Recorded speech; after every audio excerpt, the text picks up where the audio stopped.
Cairo was the oasis of sovereignty over the dry Egyptian dunes. It had been the last place for Isa Pasha to expect murder, and quite a peculiar one too. There had been rumors amongst the foreign visitors on how much blood the desert drank in order to suffice itself. The dunes are bound to turn red sooner or later, one of them said.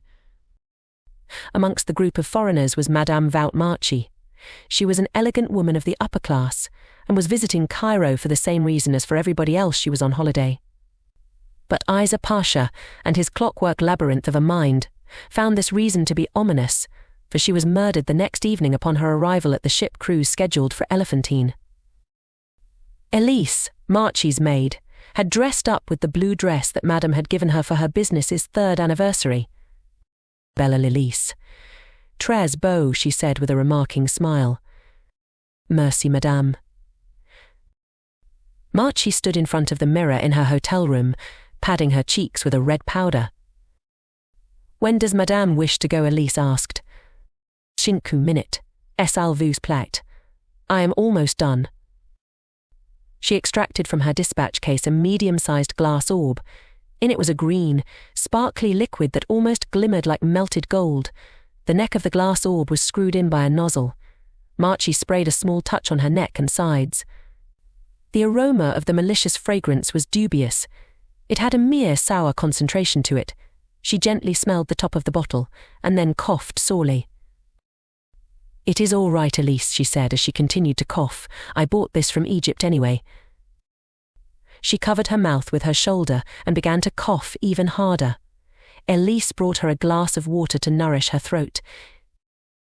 Would Madame wish to borrow my perfume? Elise asked sympathetically. None, she replied. We will be late. They had entered the waiting carriage with a somewhat radiating impertinence towards the coachman. Elise kept her little window open to breathe in the evening breeze from the near Nile. The carriage bumped and thumped up and down at intervals. Madame coughed sorely once more. Is Madame okay? Elise asked. Marchie wiped her tears with a handkerchief. I am okay, Elise, I am okay, merci. Elise closed the window. Maybe Madame should sleep a little now. I will wake you when we reach the boat, Bien. Bien, she replied. Isa Pasha and Captain Sykes were walking together on that still evening. So, the man refuses to repay his debt without interest, Evet. That's right. He complained that he had the required amount of the initial investment and that trying to gain the interest amount would only take more time. Along with that, the interest will increase. Astaghfirullah, he said balefully. So, Pasha, continued Sykes, do you have a solution? He specifically told me to come to you. Isa Pasha nodded. He whipped an irritable fly with the taut whisk in his hand. Tell him, he replied, that it was his mistake for agreeing to interest. I will help to pay some amount on the first return date of the investment, but this is not right. What? The interest amount, Sykes said surprisingly. Evet, it is forbidden in the Caliphate states, my friend Sykes. That man is under the watch of the Sultan, and he eats usury. The Pasha shook his head. This is considered shameful. Shameful, I tell you. I am afraid if he does it again, we cannot help him. Marchie was breathing heavily when the carriage stopped, as if she had a translucent web dangling across her throat. Madame, we have arrived. Elsie shook her arm. Madame, we are here, Madame. She shook her again, harder this time. Madame, Madame. Marchie woke up with a painful heave exasperating from her lungs. The carriage doors opened forcefully, and Madame Vout ran out onto the street, coughing heavily along with the excruciating breakdown of trying to scream. Madame, Elsie yelled, terrified. Marchie's arm was up in the air, moving as if trying to frantically grab hold onto something, anything. Elsie yelled in shock, calling for help. A few men passing by gazed at her, and the driver came to her side, trying to aid the struggling French women. At long last, Madame Vout Marchie collapsed onto the loading platform before being able to reach the ship itself. Isa Pasha jumped as he heard a cry coming from a short distance ahead of him and the captain. Who is that? Asked Sykes. Isa looked closely at the sandy dune near the river. A small, womanly figure was running in their direction. Her scarf dragged a trail behind her as she ran, frantically waving her arms in the air. Aid is moi. Aid is moi, she cried. Apparently, my friend, it is the cry of a French woman who doesn't know how to speak Arabic. will you accompany me, Captain Sykes?" The young lady nearly fell on her knees when she reached them. She began to speak in French to Captain Sykes as he listened zealously. Apparently, she spoke so fast and in such a hurry that it was hard for Issa to endure what she was saying. Something about a woman. Something about dying. "What is she saying?" Sykes Issa asked desperately. "She's saying her madame has died on the loading platform outside that boat over there." Elise began to speak more and more quickly, and Issa listened with the utmost attention as Sykes tried his best to make out and translate her words. "Sykes, will you please request mademoiselle to take us to this madame of hers?" Sykes nodded, then did as he was ordered. Issa, after checking for a pulse from the placid women, had confirmed her of being deceased. The driver explained that he had tried everything he could, but this conclusion of heart failure wasn't comprehensible. Issa Pasha then ordered him to call men from the hospital to bring a cart to take the body to a funeral house. But first, he wanted a doctor to check her blood. Back in Marchie's drawing room, Elsie was answering Issa's series of questions without any hesitation. No, Madame had no medical issues. She had eaten a small ajawa cake along with a drink of a cup of coffee in the hotel lounge before getting ready for the Nile cruise. Madame had no enemies that were known to her. She had roamed around the village during the day and stopped at the perfume soak stall to buy. "Evet, to buy." Elsie froze with memory, and her face turned pale. "The perfume," she said at last. "Madame got sick after taking the perfume." Captain Sykes asked her kindly if she could show them this bottle of perfume. Elise left the room, then came back with the cider-colored glass orb. With his black trusty gloves, Issa Pasha examined it. "Madame got sick after putting the perfume on, then she started coughing until she died." Tell me, Elise, did she take the perfume here?" He pointed his finger around the room. "In this hotel?" Yes, monsieur." "So, Madame Marchie kept coughing all the way from here to the platform?" Elise nodded in agreement. Finally, he asked for a list of the names of the people Madame Vout Marchie had met the day before. He also advised her to lock this room and give him the keys for the time being. He took the glass orb, then left promptly. "Now what?" asked Sykes. "Well, Effendi, they shall ship the Madame's body tomorrow." Issa Sykes asked curiously, "Do we have permission to take blood from that woman's body?"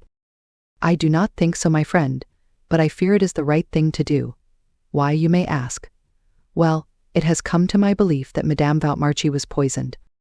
Inside of his own hotel room, he emptied the contents of the orb into a flask so meticulously that one mistake would appear to hurt than a bullet round. That was when a twister accentuated itself. Issa Pasha divided the times of the Madame's meetings according to the prayer times, as all the shops in the Sawak would be closed during the prayer. Between the morning till the noon prayer, Madame Marchie had met 3 people to whom she had spoken to. First was the pharmacist Ali Fazal. Second was the fragrance merchant Saeed Jam Aya. Third was the French legation. Between the noon and afternoon prayers, she had met with 2 people. First, an English banker named Bradley, and then a chemist named Damer Rodnick. "Well, Pasha, what do you make of it?" "Tomorrow, Sykes Effendi, we set out to hunt for the murderer of this woman, who she is, and why did she come to Egypt." Apparently he returned to his previous stage of conspicuous sentiment. "I believe that Madame Marchie didn't come here for a holiday." The next morning, Issa Pasha visited Ali Fazal. He was a man of Eastern European origin, preferably Indian from his mother's side. Issa could figure that out from the man's clean beard and chevron mustache. His fine pharmacy was an item warehouse, but much smaller at the front. Behind the counter was a shelf stacked with bottles and jars of drugs and medicine, all meticulously arranged in order of their country of origin. "I'm sure you've seen nothing like it," the young Ali said with pride. Issa noticed a boxed package on the floor. It was wrapped in a blue cloth with the engravings Simon and Routers. "It's a snake," said he. "It just came from Brazil this morning." Issa Pasha sighed with interest. "And what kind of snake is it?" "Well, if I'm not mistaken, it is supposed to be a Gaboon viper. Sorry, Pasha, but I haven't opened it yet." "Ah, here." He placed the package on the counter and began to undress the blue covering. Now, there was a basket.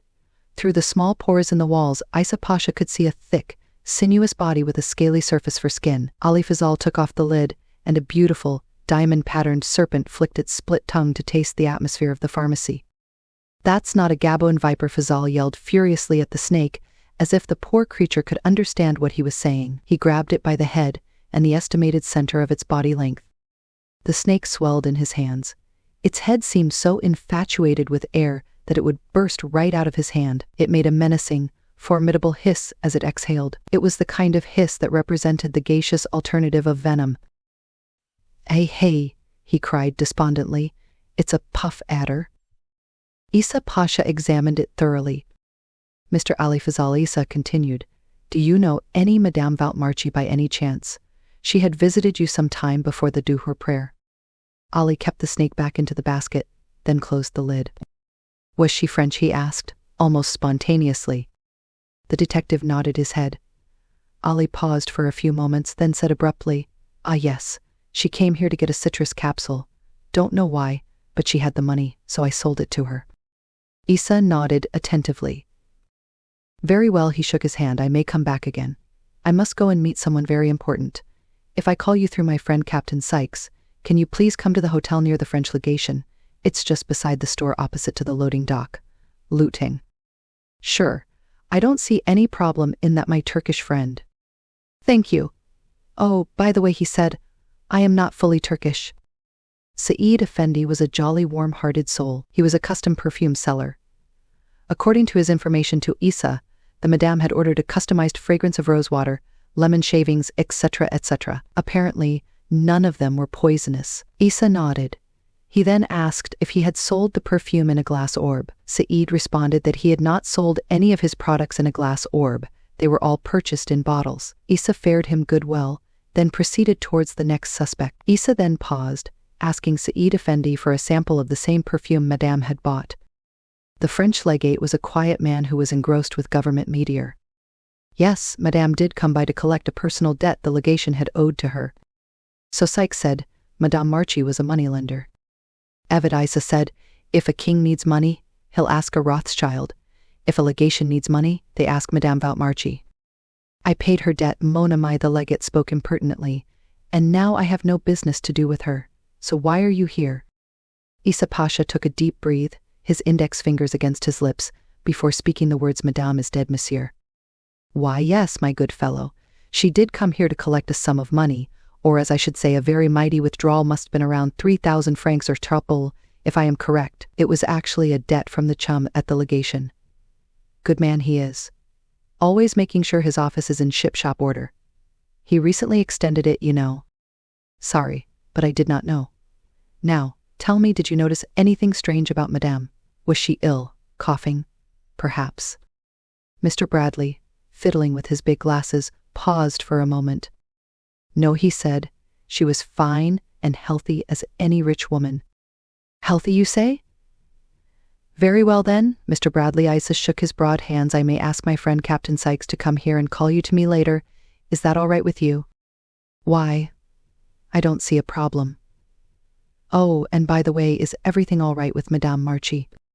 Damer Rodnick worked in a small workshop that had been carved out from the stone of the dilapidated mosque. He was a slender man with poorly fashioned spectacles. His face somewhat resembled that of a weasel. His laboratory was still under maintenance, but customers could still meet him and order whatever medicinal products or analysis they required. 8. So, she came here to make me analyze some sort of pill she had brought from that man Ali Fazal. Turns out it was completely fine. I'm not usually a man who pokes his nose in the wrong place, but it turns out Madame had an acidity ailment in her stomach. She needed those pills in case if anything did not go according to plan, we may say. Well, that's all she came for. Oh yes. I forgot to mention she gave me this. He extracted a bag of coins saved in a leathery pouch. She wanted me to give this as a donation for both the masjid and the orphanage. What a kind lady she is. Was Isa Pasha corrected him. Was Damer asked worriedly, has something happened? Madame Vout Marchie was poisoned last night. She is dead. Damer looked down, slowly removing the glasses from in front of his nose. To God we belong, and to him we shall return. Evet said, Isa Pasha. It was after that moment of silence that Isa gave him the orb of perfume. Can you please see what this contains, Mr. Damer? The Immigration and Travel Records officer was more than obliged to help Isa Pasha in every way he could. Mr. Ali Fazal and a Mademoiselle Elise Grandlier Lutfen. Mr. Bradley and Mr. Damer's records seemed all right. Both had come to Cairo just a few recent years ago, both from England. Elise Grandlier had just arrived to accompany Madame Marchie. As for Ali Fazal, His name is not here, Pasha, said the officer, flipping the pages of the record book. Well, do you have pictures? They must have given pictures for identification, Evet. The officer nodded in approval. He then handed Isa a Bible-sized album. All the images were arranged in order of arrival in the city. If Ali Fazal had just entered the city almost recently, then he should be. Ah, Evet, he exclaimed. There it was, the picture of the young pharmacist, except he had no beard and was wearing a suit and bodi. Listen closely, Effendi, Isa said excitingly. Give me every record, every detail about this man. Everything. Understood, Pasha, he replied obediently. Do you really think you found him? Asked Sykes curiously. Evet, I know who it is, Sykes Effendi. I want you to call everyone to Madame Marchie's drawing room. Yalla. As Captain Sykes was about to leave the room, Isa stopped him abruptly. Also, please call Police Chief Ahmed. He knows a little bit of English. He will understand once you say my name. Okay. All right. It had been after the Maghrib prayer when everyone had assembled into Madame Vout Marchie's drawing room, including the old police chief named Ahmed. Mademoiselle Elise, Mr. Fazal, and the French legate sat on the sofa in front of the window. Mr. Bradley and Mr. Damer sat on two separate chairs next to each other, while Saeed stood beside the mirror, waiting for the detective to come in. It was Captain Sykes who made his presence first. Pardon, Madame and Messieurs, I wish for no one to interrupt or speak until the Pasha allows you. All right. They all nodded their heads in agreement for cooperation. Isa Pasha entered the room wearing his elegant, embroidered, official uniform. His fez was fixed upright, and his hands grasped two small books. He gazed upon the suspects with a sense of satisfaction.